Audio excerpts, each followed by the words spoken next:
السلام علیکم، میں ضمیر احمد انصاری اور آپ دیکھ رہے ہیں زیڈ نیوز فار یو۔ عرض یہ ہے کہ آپ نے اپنے YouTube channel Z news for you کو ابھی تک سبسکرائب نہیں کیا ہے تو ابھی کریں، اور ساتھ ہی دیے ہوئے بیل آئیکن کو بھی دبا دیں جس سے ہماری آنے والی سبھی ویڈیوز کے نوٹیفیکیشن آپ کو ملتے رہیں۔ الحمدللہ نحمده ونستعینه ونستغفره ونؤمن به ونتوکل علیہ ونعوذ باللہ من شرور انفسنا ومن سیئات اعمالنا من يهده الله فلا مضل له ومن يضلله فلا هادي له وأشهد أن لا إله إلا الله وحده لا شريك له وأشهد أن محمدا عبده ورسوله أما بعد فإن خير الحديث كتاب الله وخير الهدي هدي محمد صلى الله عليه وسلم وشر الأمور محدثاتها وكل محدثة بدعة وكل بدعة ضلالة وكل ضلالة في النار أعوذ بالله من الشيطان الرجيم واتل عليهم نبأ ابني آدم بالحق إذ قربا قربانا فتقبل من أحدهما ولم يتقبل من الآخر وقال النبي صلى الله عليه وسلم قال رسول الله صلى الله عليه وسلم ذات يوم ونحن عنده طوبى للغرباء قيل يا رسول الله من الغرباء قال أناس صالح في أناس سوء كثير من يعصيهم وأكثر ممن يطيعهم وفي رواية طوبى للغرباء يصلحون عند فساد الناس۔ تمام تعریفیں، حمد و ثنا، عظمت و کبریائی، بڑائی، بزرگی، برتری اللہ رب العالمین کے لیے لائق اور زیبا ہے۔ اسی کے لیے سزاوار ہے کہ وہ اس کائنات کا خالق و مالک ہے۔ سب کچھ اس کے قبضہ قدرت اور اختیار میں ہے۔ درود و سلام ہوں اللہ کے آخری نبی جناب محمد الرسول اللہ صلی اللہ علیہ وسلم پر کہ جنہوں نے اپنی امت کے ہدایت کے خاطر بے شمار تکالیف اور مصائب کو برداشت کیا اور کما حق ہو اپنے راحت و آرام کو چھوڑ کر اللہ کے احکام اللہ کے بندوں تک پہنچا دیے۔ محترم حضرات، خطبہ مسنونہ کے بعد حضرت آدم علیہ السلام کے بیٹوں کے تعلق سے اور جماعت کے تعلق سے ایک حدیث آپ نے سماعت فرمائی۔ آپ بہت دنوں سے سن رہے ہیں کہ اللہ تعالیٰ کن لوگوں سے محبت نہیں کرتا، جن میں سے وہ لوگ بھی ہیں واللہ لا يحب المفسدین واللہ لا يحب الفساد۔ آپ قرآن کریم پڑھیں گے تو بہت جگہ آپ کو فساد کا لفظ ملے گا۔ کہیں اللہ تعالیٰ نے فرعون کے تذکرے میں فرمایا وَلَا تَعْثُوا فِي الْأَرْضِ مُفْسِدِينَ، کہیں اللہ رب العزت نے منافقوں کے بارے میں فرمایا لا تفسدوا فی الارض قالوا انما نحن مصلحون، کہیں لوط علیہ السلام کی قوم کے تعلق کے بارے میں فرمایا کہ انہوں نے اللہ کے احکام کی نافرمانی کی، بے حیائی فحش برائی کے کاموں کا کام کیا تو ان کو مفسدین کہا۔ اللہ تعالیٰ کے ہر اور نبی کے حکم کی نافرمانی کو شریعت میں فساد کہا ہے، ظلم بھی کہا ہے۔ اب ہمیں یہ سمجھنا ہے، آج بڑا حساس موضوع ہے، اللہ رب العالمین سے دعا ہے کہ اللہ تعالی مجھے حق سچ کہنے کی توفیق عطا فرمائے اور ہم سب کو ایک دانشوری عقل مندی کے ساتھ عمل کی توفیق عطا فرمائے۔ عمل نہیں تو کچھ بھی نہیں۔ فذکر ان نفعت الذکریٰ، کہ اگر واعظ و نصیحت کی جائے، قرآن سنت کی باتیں بتائی جائیں اور عمل نہ کیا جائے تو پھر بیکار ہے۔ قرآن میں بہت جگہ اللہ تعالیٰ نے فساد کا لفظ استعمال فرمایا۔ پہلے تو یہ سمجھیے، سوچے فساد کس کو کہتے ہیں، فساد کے معنی کیا ہیں۔ جب میری اور آپ کی اچھی طرح سے بات سمجھ میں آئے گی اور پھر اسی کے ساتھ ساتھ اللہ رب العزت اس عمل سے، اس نیت سے آپ سنو کہ اللہ تعالی ہم سب کو فساد، ظلم جیسا برا لفظ جو دنیا میں ہے، اللہ تعالی اس گناہ سے، اس ذلت سے ہم سب کی حفاظت فرمائے، فساد سے ہم سب کی حفاظت فرمائے۔ فساد کہتے ہیں سیدھی راہ کو چھوڑ کر ٹیڑھی راہ پر چلنا، جائز کو چھوڑ کر ناجائز پر ہٹ دھرمی کرنا، حق کو چھوڑ کر جھوٹ پر چلنا، حلال کو چھوڑ کر حرام کو اختیار کرنا۔ جو بھی شریعت کے خلاف کام ہے اسی کو اللہ تعالیٰ نے اور نبی صلی اللہ علیہ وسلم نے فساد کہا ہے۔ سمجھ میں آ گئی؟ اب دنیا کے اندر ہم دیکھیں گے اکثر و بیشتر فساد کن باتوں پر ہوتا ہے۔ ہر گناہ کو ظلم فساد کہا ہے، اللہ اور اس رسول کی نافرمانی کو، لیکن اکثر و بیشتر ہمارے سماج میں، معاشرے میں، دنیا کی تاریخ پڑھنے کے بعد اکثر و بیشتر 3 معاملوں پر فساد ہوتا ہے، اور معاملوں پر، لیکن زیادہ اکثریت جو آتی ہے، نمبر 1 سب سے پہلے فساد جس پہ ہوتا ہے، آپ دیکھیں گے زمین و جائیداد پہ، زمین و جائیدادوں پہ اکثر فساد ہوتے ہیں۔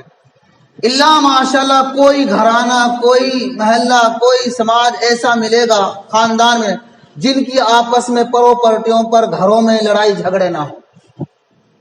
دوسرا نمبر جو مین فساد ہوتا ہے وہ عہدوں پہ ہوتا ہے، منصبوں پہ ہوتا ہے۔ تیسرے نمبر پر جو فساد ہوتا ہے وہ عزت و آبرو پہ ہوتا ہے، یعنی بہو بیٹیوں کی عزت و آبرو کے معاملے میں ہوتا ہے۔ یہ 3 فساد ایسے خطرناک ہیں جو سماج میں اکثر 3 باتوں پر فساد ہوتے ہیں اور جن پر اکثر و بیشتر خون ریزی تک ہو جاتی ہیں۔ اب ان کی اصلاح ہمیں کیسے کرنی ہے اور شریعت نے ہمیں ان فسادوں سے کیسے روکا ہے؟ سب سے پہلے عزت و آبرو کا مسئلہ لو۔ اللہ تعالیٰ نے قرآن مجید کے اندر فرمایا وَاتْلُ عَلَيْهِمْ نَبَأَ ابْنَيْ آدَمَ بِالْحَقِّ إِذْ قَرَّبَا قُرْبَانًا فَتُقُبِّلَ مِنْ أَحَدِهِمَا وَلَمْ يُتَقَبَّلْ مِنَ الْآخَرِ۔ اس دنیا کے اندر سب سے پہلے جو فساد ہوا وہ عزت و آبرو کے تعلق سے ہوا ہے۔ اللہ کے نبی صلی اللہ علیہ وسلم کو اللہ رب العالمین نے حکم دے دیا، فرمایا میرے بندوں کو اور آپ اپنی امت کے لوگوں کو بتلا دیجئے، ابراہیم حضرت آدم علیہ السلام کے دونوں بیٹوں کا حابیل اور قابیل کا یہ سچا واقعہ بتا دیجئے، ان کو سنا دیجئے۔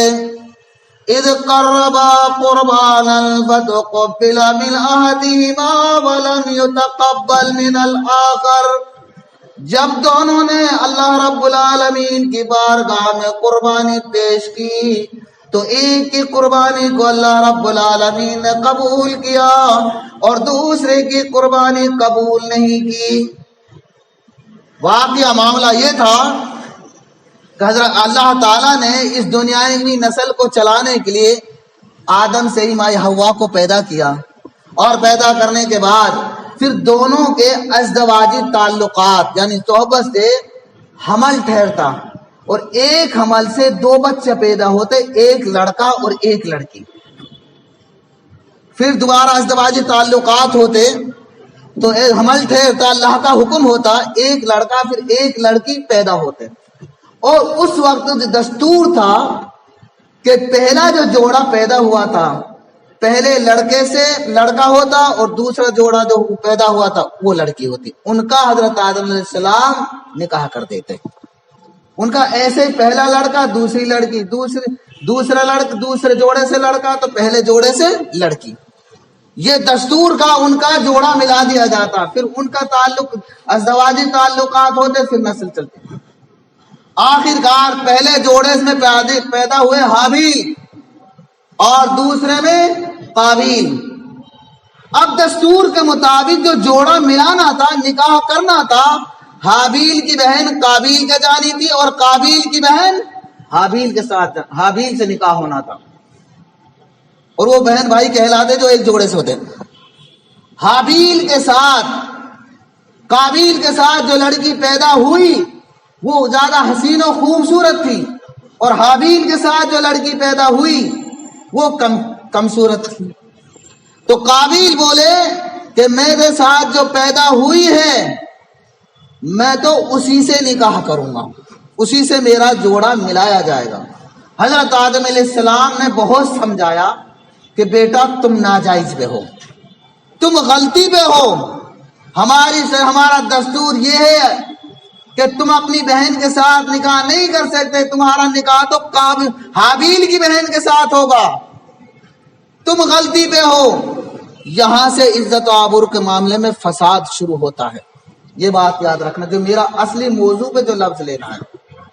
حضرت آدم علیہ السلام نے بہت سمجھایا لیکن باز نہیں آئے، آخر کہا چلو تم اللہ کی بارگاہ میں اپنی قربانی پیش کرو۔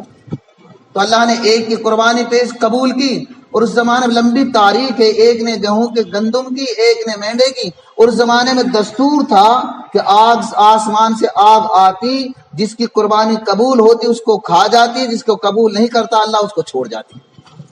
تو حابیل کی قربانی قبول ہوئی اور قابیل کی نہیں ہوئی۔ انما يتقبل اللہ من المتقین، جب قربانی قبول نہیں ہوئی تو وہ کہنے لگا کہ لأقتلنک، پہلے اس سے پہلے یہ کہ اب میں تجھے ضرور بضرور قتل کروں گا۔ پھر بھی دیکھیے حابیل کی سمجھداری کہ بھائی اس میں میرا کیا قصور ہے، تم نے باپ کا فیصلہ نہیں مانا، باپ نے بھی تمہیں سمجھایا، اب اللہ کا فیصلہ رکھ دیا تو اللہ نے بھی، اللہ کا بھی تم فیصلہ نہیں مان رہے۔ انما يتقبل اللہ من المتقین، بے شک اللہ رب العالمین متقیوں کی قربانی کو قبول فرماتا ہے، انہی کی قربانی انہی کی عبادت اللہ رب العالمین قبول کرتا ہے، کہ جو جائز پہ ہوں اور جائز جن کی روزی ہو۔ جو متقوی کا معنی یہی ہے کہ جو جائز پہ ہو، حقیقت پہ ہو، انہی کی اللہ کے ہاں قبول ہوتی ہے۔ آخرکار بہت سمجھایا لیکن باز نہیں آئے، اور کہا کہ نہیں میں تو اب تمہیں قتل کروں گا، تمہیں ماروں گا۔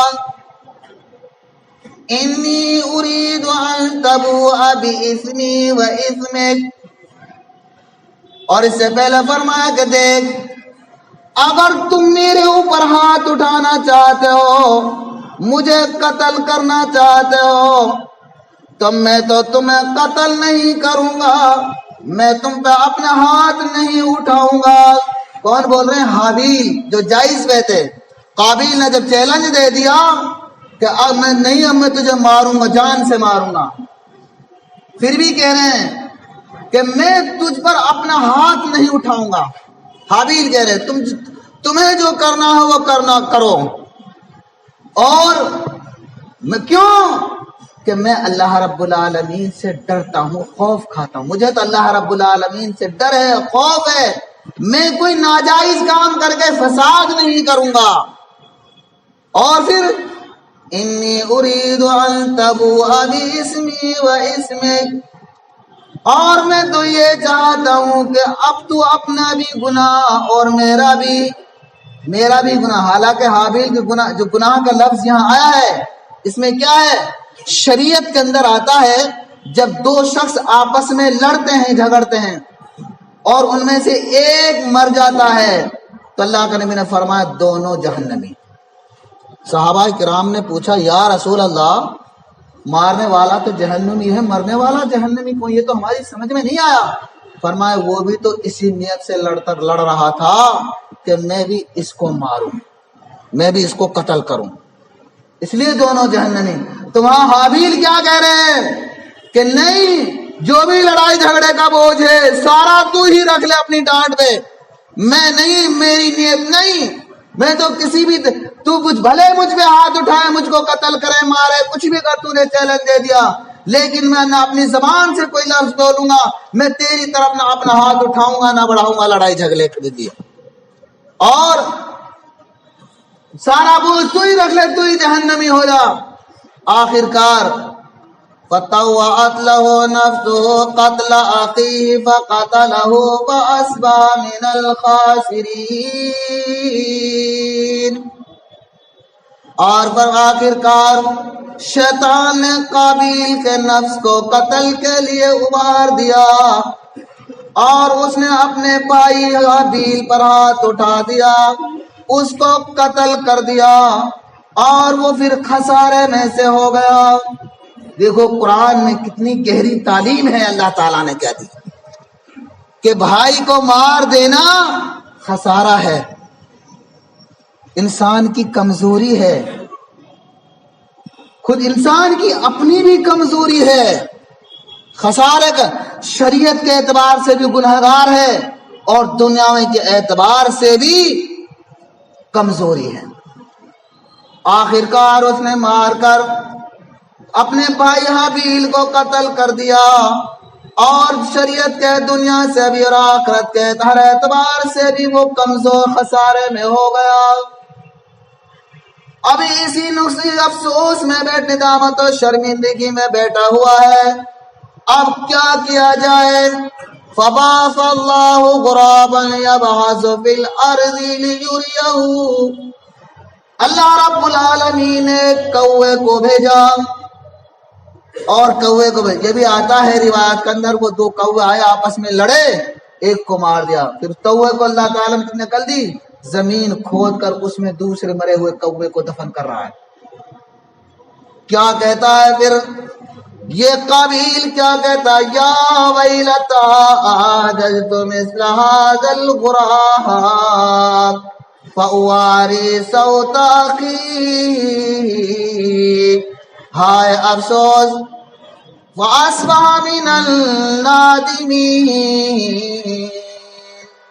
پھر کیا کہتا ہے؟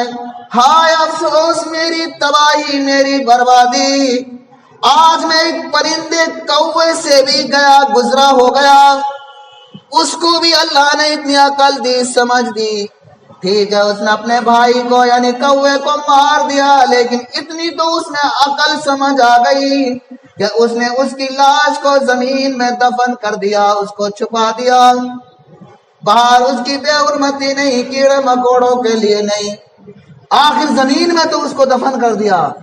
اللہ نے یہ ان کو یہ اتنی تو عقل دی، آخر کار انہوں نے بھی پھر قابیل حابیل کو زمین میں دفن کر دیا۔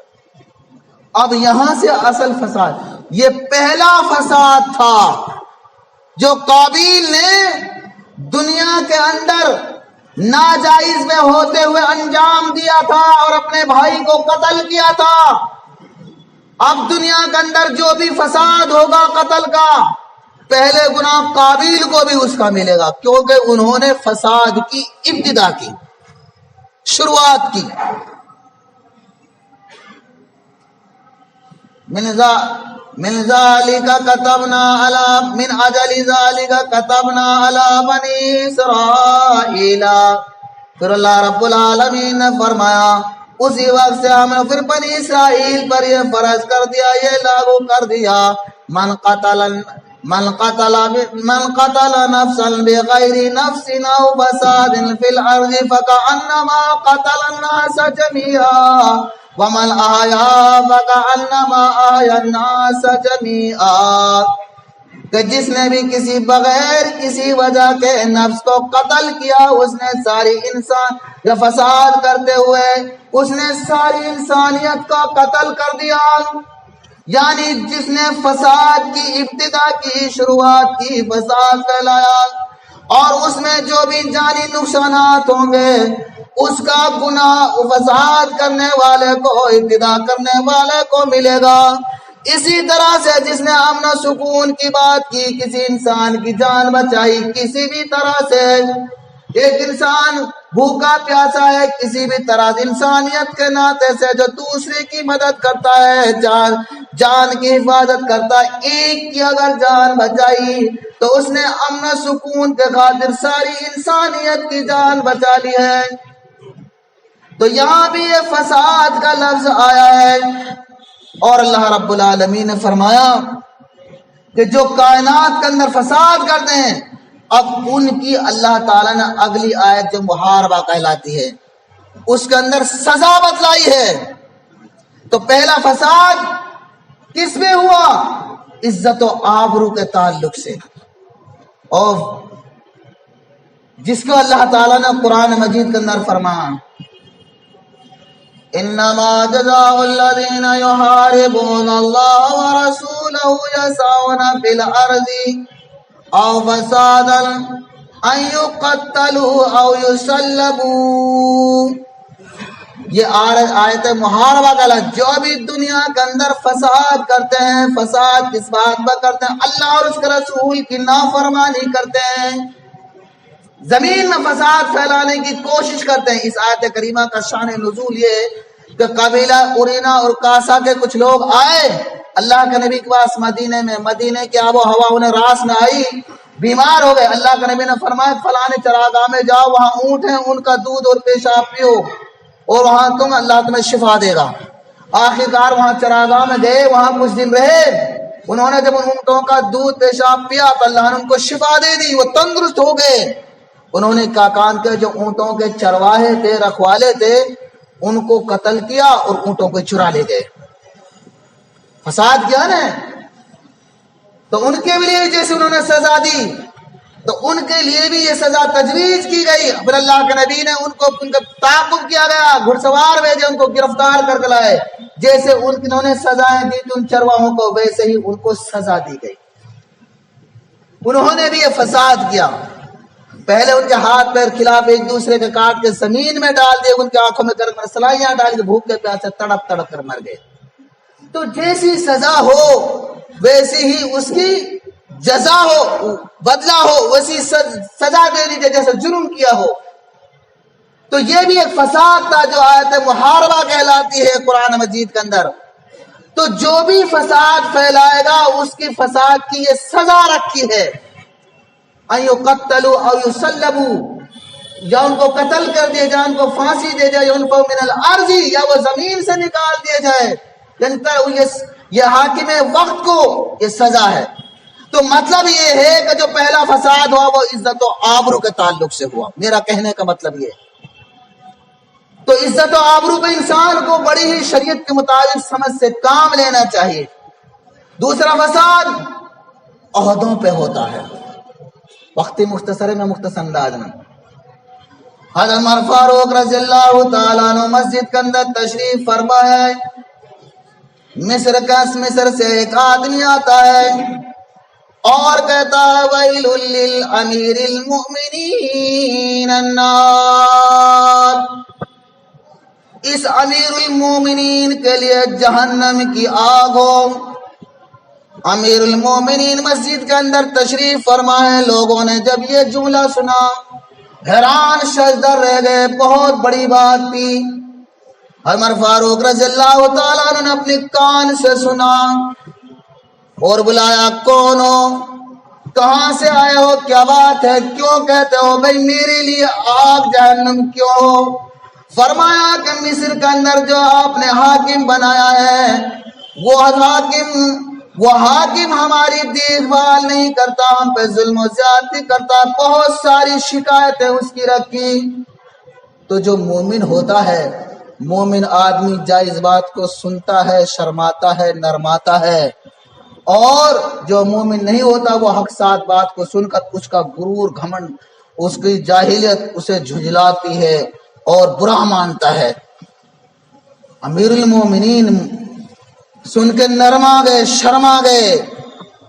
دو آدمیوں کو اسی وقت کہا کہ جاؤ ابھی مصر کے اندر لوگوں سے پہلے تفتیش کرنا، تحقیق کرنا کہ اس کی شکایت جائز ہے کہ ناجائز، اور پھر اس کے بعد میں شکایت سننے کے بعد میں جو میرا بنایا ہوا حاکم ہے، جو میں نے ذمہ دار بھیجا ہے، بنایا ہے، پھر اس کو میرے پاس لے کر آنا۔ وہ دونوں اسی وقت گئے اور کہا تم یہی رہو جب تک وہ نہ آ جائے، جب تمہارے سامنے فیصلہ ہوگا۔ گئے، انہوں نے لوگوں سے مصر جا کر تفتیش کی کہ بھئی جو تمہارا حاکم ہے، یہاں کے جو ذمہ دار ہیں کیسے ہیں؟ لوگوں نے بہت ساری شکایت کی، کسی امانت میں خیانت کی، کسی نے میرے ساتھ ناانصافی کی، میں گیا تھا میری کوئی نہ کچھ نہ سنی، ساری شکایات لوگوں کی جائز۔ آخرکار وہ دونوں اس حاکم کے دروازے پہ گئے اور آواز دی کہ ہمیں حاکم صاحب سے ملنا ہے۔ اندر سے نوکرانی کو جواب ملا کہ آج نہیں کل ملیں گے، اور زیادہ تصدیق ہو گئی۔ انہوں نے اس میں سے ایک شخص آگ کا انگارہ لائے اور جلا کر دروازے میں کہا یا تو بھی باہر نکل کے آ جائے، ہم امیر المومنین کے بھیجے ہوئے ہیں، یا پھر گھر میں بھی آگ لگائیں گے۔ اب جو انہوں نے حاکم نے یہ بات سنی تو فوراً نکل گئے۔ انہوں نے کہا کہ ہمارے ساتھ آپ ابھی چلیے، امیر المومنین نے آپ کو بلایا ہے، وہی بات کریں جو کچھ کریں۔ انہوں نے کہا کہ میں کچھ تیاری ویاری کر لوں، مجھے تیار ہونے دو۔ انہوں نے کہا جیسے کھڑے ہو ویسے ہی چلو، تیاری ویاری کرنے کا کوئی موقع نہیں، ورنہ یہ میرے ہاتھ میں آگ ہے، ورنہ ابھی تیرے گھر میں آگ لگا دوں گا۔ بولے آخرکار اسی وقت ساتھ میں لے کر چلے مدینہ منورہ۔ امیر المومنین عمر فاروق رضی اللہ تعالیٰ عنہ کے پاس آئے، حاکم نے آ کے سلام کیا، عمر فاروق نے جواب دیا، آ کے بیٹھ گئے۔ امیر المومنین بولے آپ کون ہو، کہاں سے آئے ہو؟ انہوں نے کہا کہ میں مصر کا حاکم جو آپ نے بنا کے بھیجا تھا۔ انہوں نے کہا آپ وہ حاکم ہو؟ مان کے ہاں۔ جب گئے تھے، جب پتلے دبلے چھاولے تھے، جب وہاں گئے رہے عیش و آرام میں زندگی، وہاں کی آب و ہوا راس آ گئی۔ وہاں جب گئے تو موٹے تازہ گورے چٹے ہو گئے، عمر فاروق بھی انہیں پہچان نہ پائے۔ انہوں نے کہا عمر فاروق رضی اللہ تعالیٰ عنہ بولے تو نے بہت برا کیا، میں نے جو شرائط کے ساتھ تمہیں بھیجا تھا تم نے ان شرائط کو فراموش کر دیا اور میری نصیحتوں کی لحاظ نہ کیا۔ جو میں نے تجھے نصیحتیں کر کے بھیجا تھا ان نصیحتوں کا بھی کوئی لحاظ نہ کیا، سب کو بلا دیا، فراموش کیا، تو بھی خود ذلیل و رسوا ہوا اور مجھے بھی ذلیل و رسوا کیا۔ ہر آدمی کتنی بڑی بات ہے کہ میں مجمع کے پاس بیٹھا ہوا ہوں اور مصر سے آ کر یہ آدمی کہتا ہے کہ امیر المومنین کے لیے جہنم ہو، مجھے بھی سننے پر مجبور کر دیا، مجھے بھی سنا دیا، تو بھی ذلیل ہوا۔ امیر المومنین کو غصہ آیا، کہا کہ اب تجھے صرف معزول ہٹاؤں گا ہی نہیں بلکہ تجھے سزا دے کے چھوڑوں گا۔ فرمایا کہ تم حاکم نہیں، آج سے اور جا، تیرا کام حکومت کرنا نہیں، تیرے ذمہ داری سنبھالنی نہیں، اور جو تم نے یہ لباس پہنا ہوا ہے اس لباس کو اتار۔ فٹا سا کمل منگایا، اور کمبل دے کے فرمایا کہ اس کمبل کو اوڑھ، اس کو پہن، اور جو تمہارے اوپر یہ شاہانہ لباس ہے اس کو اتار، عدم میں گئے لباس اتر گئے۔ اور حضرت محمد فرمایا عوام کو اسی وقت جو بیٹھے ہوئے تھے فرمایا کہ ایک لاٹھی لے کے آؤ۔ لاٹھی منگائی گئی اور اس کے ہاتھ میں پکڑائی گئی۔ فرمایا کہا تمہارا کام حاکمیت کرنا نہیں، ذمہ داری سنبھال نہیں، چل جنگل میں اب تو بکری چرائے گا۔ آج سے لاٹھی ہاتھ میں دے دی، فرمایا چل اب تو بکریاں چرا۔ اب جس آدمی نے عیش و آرام میں زندگی گزاری ہو اور عیش و عشرت میں شاہانہ زندگی گزاری ہو، بکریاں چر جائیں گی کیا اس کے پاس؟ اسی وقت چیخے مار مار کے رونے لگا، داڑے دے دے کے رونے لگا، زمین پر گر پڑا۔ فرمایا کہ جب گرمی کا زمانہ تھا اونی لباس ان کو پہنایا گیا تو اسی وقت پسینے آ گئے، چیخے مار مار کے رونے لگا۔ فرمایا امیر المومنین مجھ سے بکریاں نہیں چریں گی، آپ یا تو مجھے معاف کر دیجئے یا پھر مجھے قتل کر دیجئے۔ لو جب چیخے مار مار کے رونے لگا، داڑے دینے لگا، تو فرمایا لوگوں کو کچھ ترس آ گیا، رحم آ گیا۔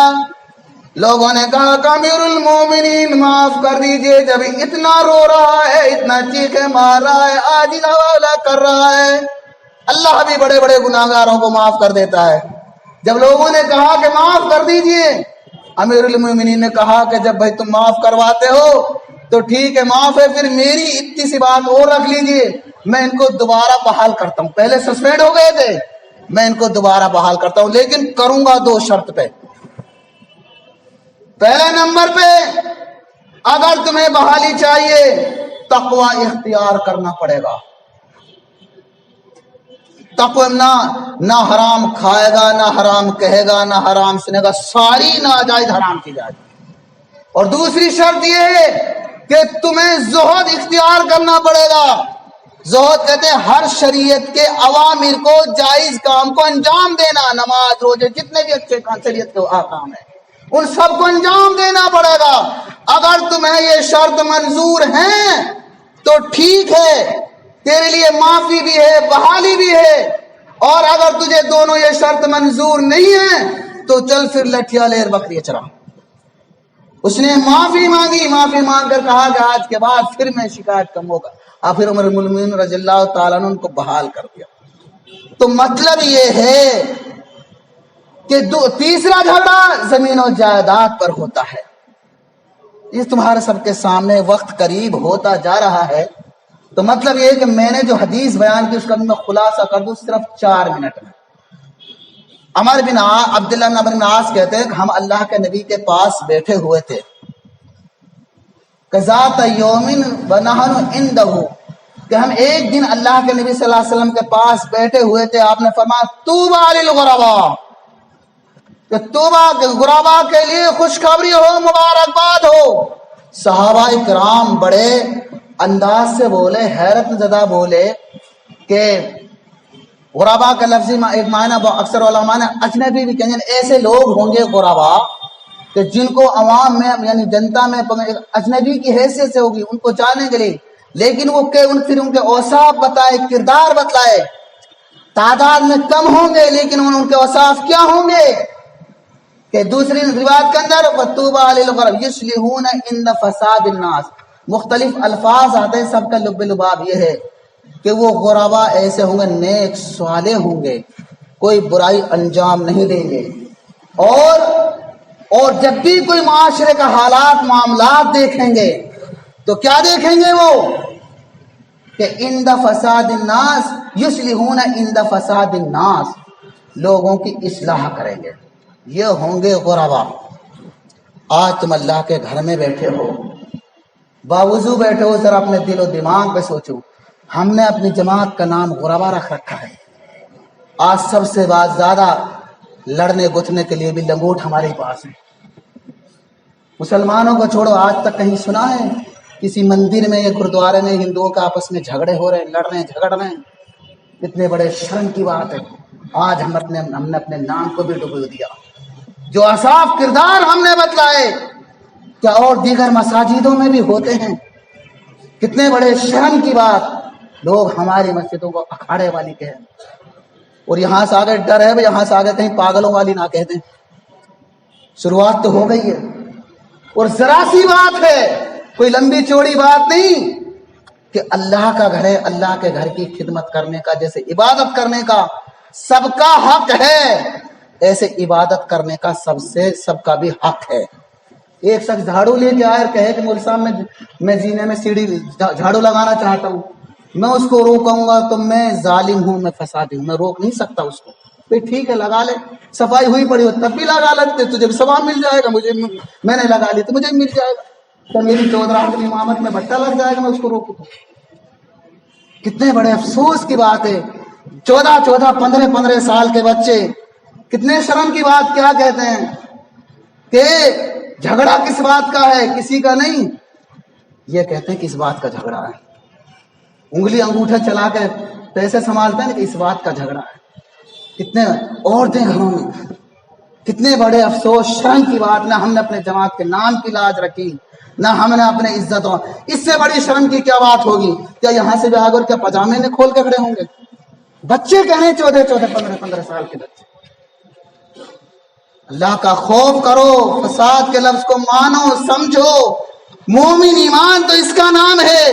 اسلام میں نے پہلی بات کہی تھی شروع میں، اسلام میں جوڑ ہے توڑ نہیں، اتفاق ہے انتشار نہیں، پیار محبت ہے لڑائی جھگڑا نہیں ہونا، اور اس سے بڑے شرم کی بات، اتنا یہاں سے آگے میں بولنا تو نہیں تھا لیکن مجبوراً، اور ضروریات ہیں، کہیں سفیدی کی ضروریات ہے، کہیں پانی لوگوں کے لیے پانی کی ضروریات ہے، کہیں مائی کی شکایات لوگوں کو، وہ ضروریات تو ہم پوری نہیں کر رہے ہیں، اور آپس میں لوگوں کو ہنسانے کے جگ ہنسانے کے لیے باتیں سنانے کے لیے موقع دے رہے ہیں، جبکہ ہونا یہ چاہیے، ایمان تقوی کا تقاضا یہ ہے کہ سب مل جل کر اللہ کے گھر کی زیادہ سے زیادہ خدمت کریں۔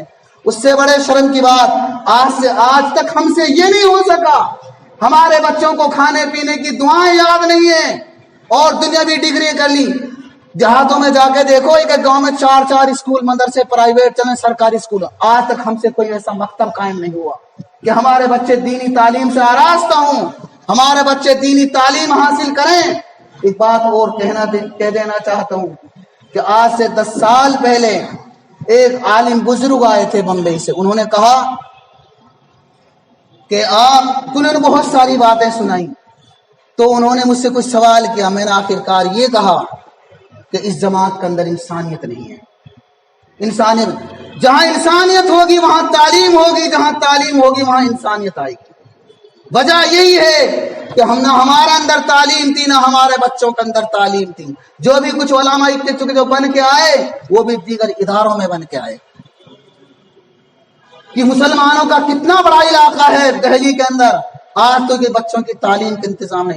اسی وجہ سے یہ جہالت، یہ شر فساد، یہ بیماریاں ہمارے اندر کھڑا کر رہی ہیں، اس کی جڑ پہ جاؤ پہنچو۔ اللہ رب العالمین سے دعا ہے، الہ العالمین فساد جیسے برے لفظ سے ہماری حفاظت فرما مولا، جو ناجائز میں ہو فساد ہو اللہ اس کو سمجھ عطا فرما۔ الہ العالمین ہم سب کو اپنے گھر کی دین کی زیادہ سے زیادہ خدمت کرنے کی توفیق عطا فرما۔ وآخر دعوانا الحمدللہ رب العالمین۔